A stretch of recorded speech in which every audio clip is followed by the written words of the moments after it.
From the little dial at the bottom of traffic lights, to the hole in lollipop sticks, and the clever cap on utility knives, here are 10 more everyday things you probably don't know the purpose of. Amazing! Number 10. Utility knife caps.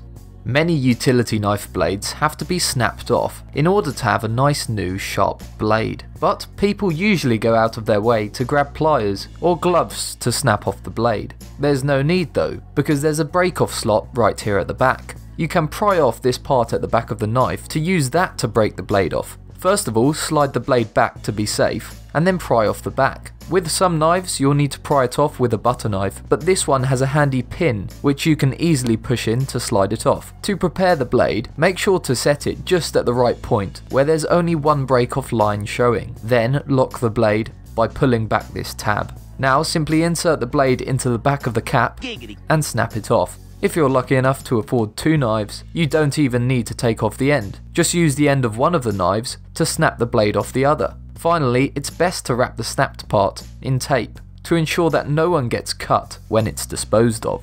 Number 9. Little hole between the lens and flash on an iPhone.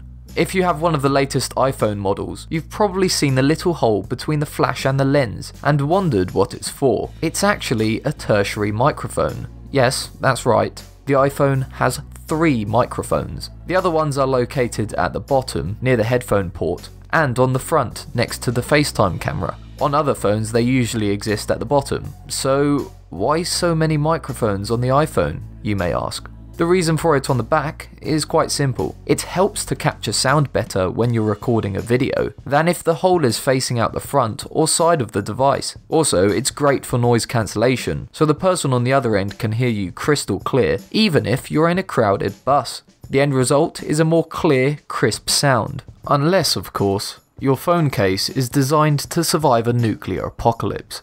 Number 8. Button on lids.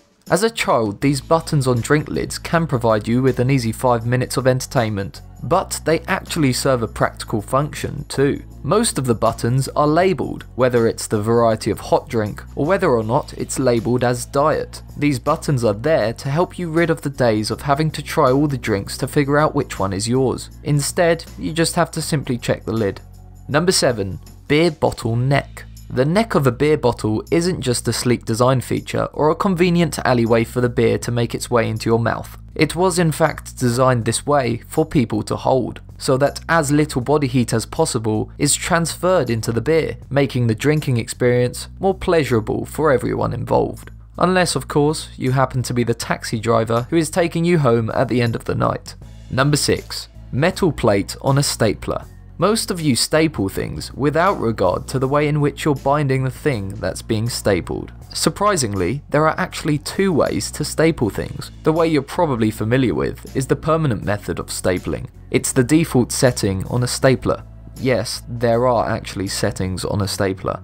It all has to do with this metal plate or anvil, which has 2 rows of holes. You've probably seen it, but you didn't realise what it's for. With the usual setting, the backside of the staple will be folded inwards like this. Sometimes this method of fastening is too strong and difficult to remove, so that's when the temporary method of fastening comes into play. All you have to do is rotate the plate on the bottom of your stapler. Then, when you staple, it will bend staples outward instead of inward to fasten things temporarily. This method is by far the least known and utilised stapling method. You can now easily remove a pinned staple by pulling it along the plane of the document. A lot of modern staplers don't have this feature anymore, but the larger old school models do.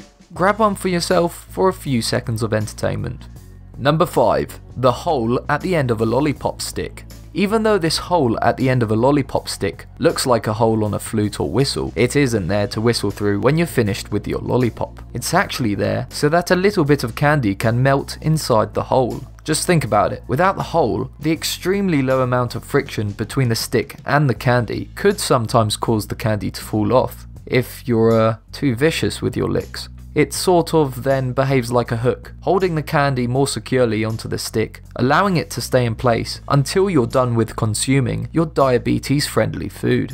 Number 4. Disher scoops. Everyone knows what these ice cream scoops are used for. I mean, it's kind of in the name. However, you might be surprised to know that they come in a multitude of different colours, but these colours aren't for aesthetics. These colours indicate the size of the scoop, and these sizes are based on the number of level scoops it takes to fill a 32-ounce container. So, if you're looking for the perfect amount of scoops to fill up a cup, then just refer to this table. It should be noted that the yields do vary by manufacturer, so if you're looking for an absolute true yield for food costing purposes, your best bet is actually to measure the scoop which you use.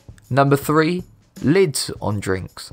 Again, lids for takeaway drinks are actually a lot more versatile than you'd first think, as not only do they stop you from spilling sticky liquid all over yourself, but they also double as a coaster. The different lid sizes are conveniently scaled up for the base of the cup to fit snugly into the reverse side of the lid, preventing you from creating sticky surfaces. Number 2. Hole in a pen cap. A common misconception about the hole in the end of a ballpoint pen lid is that it's there to stop the ink from drying up, or it's a whistle. That's just wrong. This hole is in fact there because many people, usually kids, have an obnoxious habit of chewing pen caps, which sometimes leads them to swallowing it. That's why the hole exists, so that if swallowed, the pen lid wouldn't stop the person from breathing. This also explains why there is also a hole in Lego heads. If the hole wasn't present, then the cap may land in your windpipe and may block the airflow, resulting in you choking. In fact, this is just one feature of writing instruments like pens that come under strict guidelines and certificates required for manufacturing. Already, estimates claim that 100 people a year die from choking on pen caps, so lots of preventative measures exist. Since being introduced, the hole in the pen cap has led to a decline in pen cap choking deaths. This isn't the only useful hole on a pen though, as the hole in the side or end of a ballpoint pen is designed to prevent a build-up of air pressure. This vent hole prevents a small vacuum from building up, which would stop ink flowing to the tip. It also prevents the pen from exploding during a change of pressure, such as on an airplane. Number 1. Traffic lights hidden dial.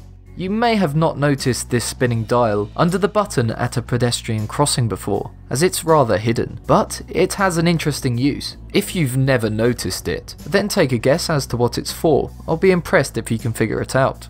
It isn't just something to keep bored children occupied, but actually exists as an indication to deaf and blind people for when the green man is showing and when it's safe to be crossing the road. Designed by the University of Nottingham, the dial spins when the lights show that it's okay for you to cross, although of course you must proceed with caution, as you never know when some idiot will be speeding around the corner. They exist in the UK, but I'm not sure if they exist elsewhere. I'll be interested to hear if they do. They're a pretty clever and helpful design feature. So that concludes this video, but don't worry, there are plenty more design quirks you can discover. Just click any video here. If you can think of any more features of everyday items that most people might not know, then let me know in the comments below, and it might feature in a future video. Also, please take the time to like this video if you learnt something, it really helps. Thanks for watching.